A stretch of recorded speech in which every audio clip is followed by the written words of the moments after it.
Welcome to the Defense and Aerospace Report. I'm Vago Muradian here at the Naval Submarine League's annual conference and trade show in Northern Virginia, #1 gathering of U.S. submariners from around the world to talk about the service's strategy, future technology, and more. And we're over here to talk to one of the celebrities who is at this event, George Wallace, retired United States Navy commander, submariner, prolific author. You wrote Final Bearing, which then became the motion picture that's out now in theaters with Gerard Butler, Gary Oldman, called Hunter Killer. First, congratulations, because I know how long this project took. You're also the chapter president of the DC chapter as well. And full disclosure, I'm a life member of the Submarine League. So tell us a little bit about your experience as a submariner, and what got you into writing? Because, there are some people who do it in a more sort of a technical writing. The last famous submarine movie, A Hunt for Red October, was an insurance salesman from the Eastern Shore, of all people, which was a terrific movie. But, talk to us a little bit about how you got into writing. Okay.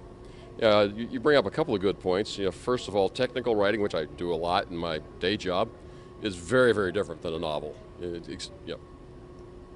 But how I really got into this kind of writing is when I first retired from the Navy back in '95.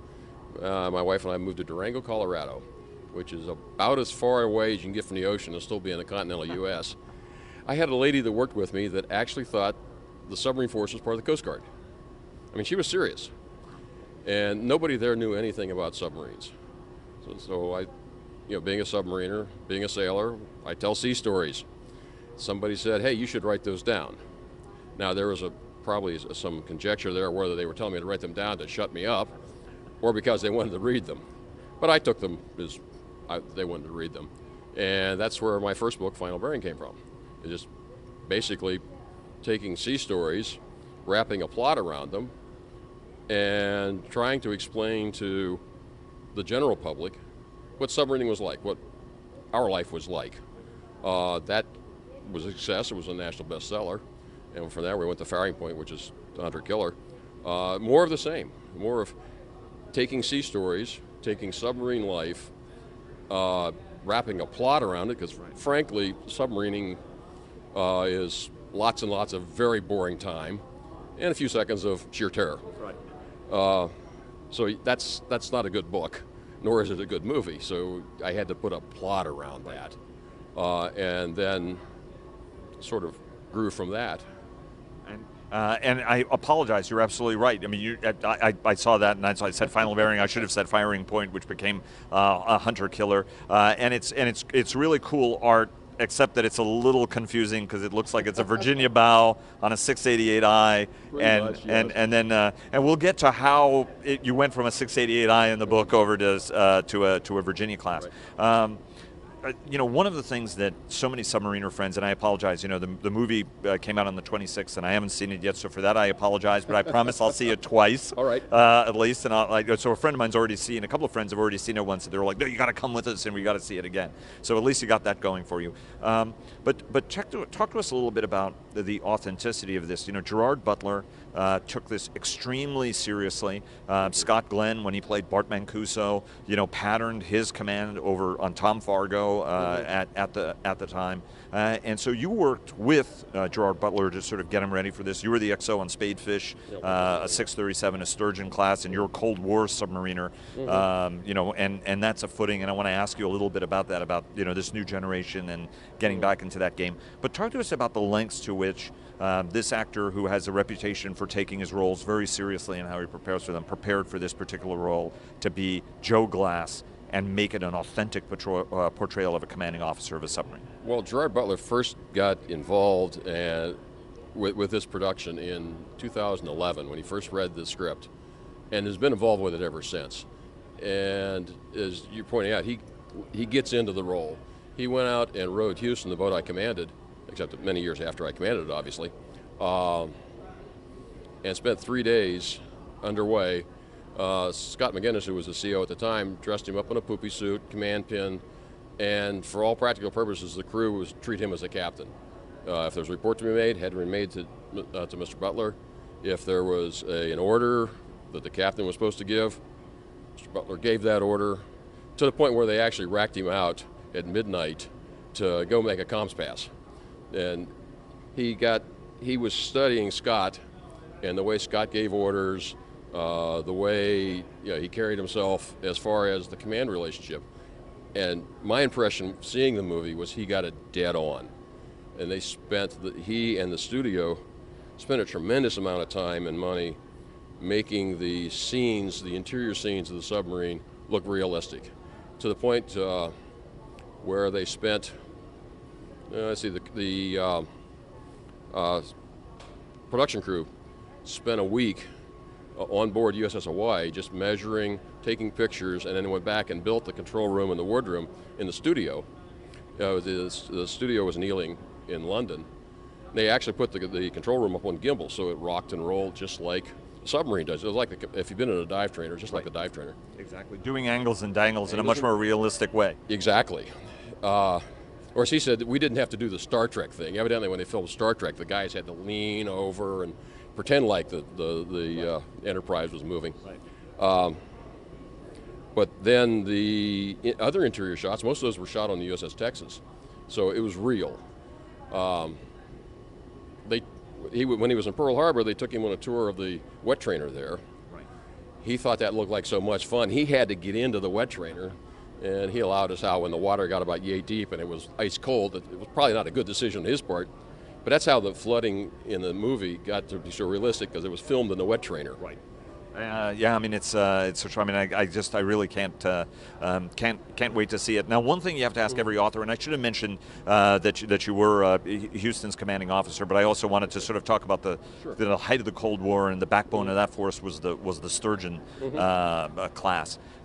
So I have to ask this as an author, because almost every author quibbles with how their book was turned into a motion picture. Okay. So you went from Firing Point to Hunter Killer, a very noble name. It's fine, I guess. I have no control over it. Yes, you did. So what did they get right? Where did they take some liberties? Because I know that you were actually intimately involved in this process. So it wasn't like they started making it without consulting you.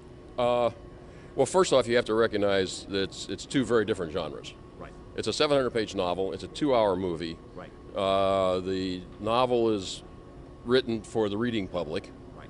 The movie is an action movie really geared toward the 15 to 25-year-old guy. Right. So it's got to have excitement, and where I spent a lot of time describing things, and that's not in the you see that right up front. So that caused some differences. Some of the differences were caused by, well, frankly, is financial. The big action scenes where you got the fleet battling was expensive to film, so they changed that. The SEAL sequence was expensive to film, so that some of that got changed. Very authentic, though. Oh, I thought they did a great job. It's just a little different, that's all. I'm not going to quibble with very much of what they did, because I thought, by and large, they did a very, very good job. Slightly different story. But then you have to, I think Louis L'Amour, in one of his interviews, probably explained it the best. When you sell your movie, or when you sell your book as an option, it's like selling your house. And when somebody changes the curtains, you don't have any, it's theirs, they do that. Right. Yeah. No, I mean, I can understand that. Why, for years when you talk to the young submariners, and by the way, you said 15 to 25-year-olds, right. Seeing as how most guys pretty much stop growing at like 12, we think it's going to be a great movie anyway. There's stuff blows up and it's a submarine. Oh my God, it's fantastic. But when you talk to folks about why they got into submarining, there were a whole generation of naval aviators who would talk about Top Gun and how that shaped them. And then you would talk to, I remember being years ago aboard San Juan, the first of the 688Is, SSN 751, right. And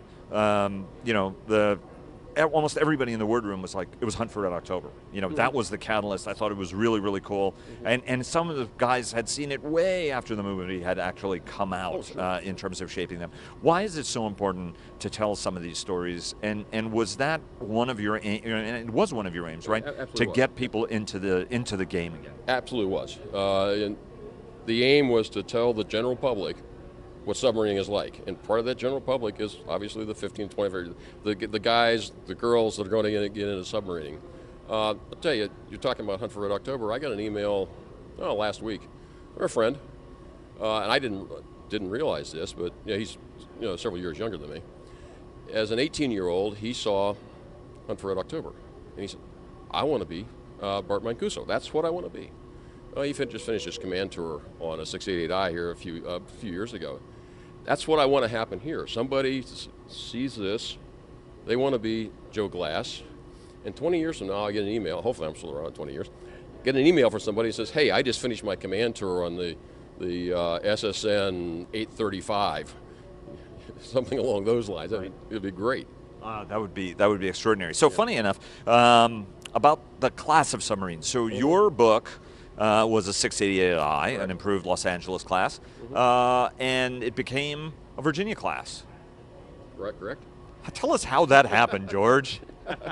That happened really at the Navy insisted on that. Navy suggested that, let's put it that way. Right. When the studio went to the Navy and said, hey, we want some support for this, we want to do this. Admiral Richardson, in fact, was the guy who said, hey, why don't we do it on a Virginia class, because it's never been in the movies before. And what self-respecting producer is going to say, no, I don't want to? They thought it was a great idea, so suddenly what was the USS Toledo in the book became the USS Arkansas, which is obviously a made-up name right now for a Virginia class. And so it was the Navy suggestion to do that, and then with the strong Navy support that they had, it just worked nicely. And the control room sequences would probably be a little bit easier to do as well, because you don't have the two periscopes right in the middle of it. That's exactly. The control room looks, well, if you've been on a Virginia class, the control room looks a lot like the control room on the Starship Enterprise. There's screens all over the place, no periscope down the middle, the pilot, co-pilot routine. It just worked well for the camera. There's no 18 right in the middle of things looking really cool. No, and there's no dancing with a fat lady like we're used to. Exactly. Well, just to slightly, date myself, 637 and 688, and I'm, to be honest, never been aboard a Virginia, but they look very, very lovely. So tell us a little bit about sort of what's next, right? I mean, you're always working on a new project. You've already got a couple of great books that are already out. What's the next project you're working on? Well, Don Keith, my co-author, and I just finished. Actually, we've got two books with our agent right now, shopping those around. One of them is a Cuban-Venezuelan scenario. And it's got the title right now, the working title is Cuban Deep, and it's sort of the oil in the Caribbean, working around how the Venezuelan government plays that, and it's sort of a power play on the world market. Right. And then follow on to that one, which is really much more of a follow on to this one, is one that's currently we're calling it Fast Attack. It's a Russia-U.S. standoff. Call it 5 years in the future. Really what we were dealing with was how we would deal with a high-end fight, if you would, with UUVs, with cyber attacks, that kind of genre in a submarine warfare scenario. Right. And that one we're actually working a screenplay for that, but we'll see how that works. Well, that is Jerry going to come back for this one as well? If Hunter Killer works very well, Jerry is very excited about doing a sequel.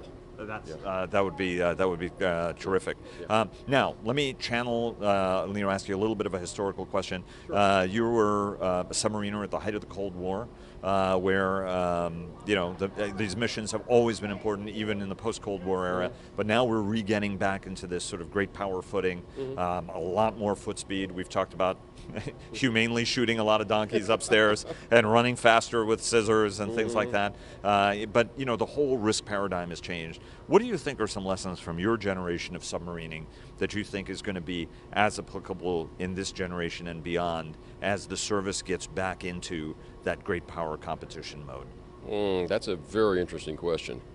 Obviously, it's not going to be a technology answer because the technology has changed tremendously. I went back on board Houston a few years ago and saw all the new technology that she had, And my first impression was, I'd love to have that when I had command. Then I realized I hadn't the slightest idea what to do with it. But probably the one lesson is the stay prepared, stay trained, stay on the sharp edge, because you're on the pointy end of the spear, and be ready for that all the time. And because it's one job that before you know it, you're doing stuff that's in proximity sometimes, and it's very, very sensitive work. Exactly, yeah. George Wallace, author of what is now Hunter Killer, motion picture in theaters now, president of the DC chapter of the Naval Submarine League, and author of Firing Point, Dangerous Grounds, Operation Golden Dawn, and Final Bearing, all terrific books. George, thanks. It's such a pleasure. Thank you. And really look forward to staying in touch, coming to the meetings, and also tracking on what happens with this book. Congratulations. This project was so long in the making, and I'm just very excited for you. Thank you.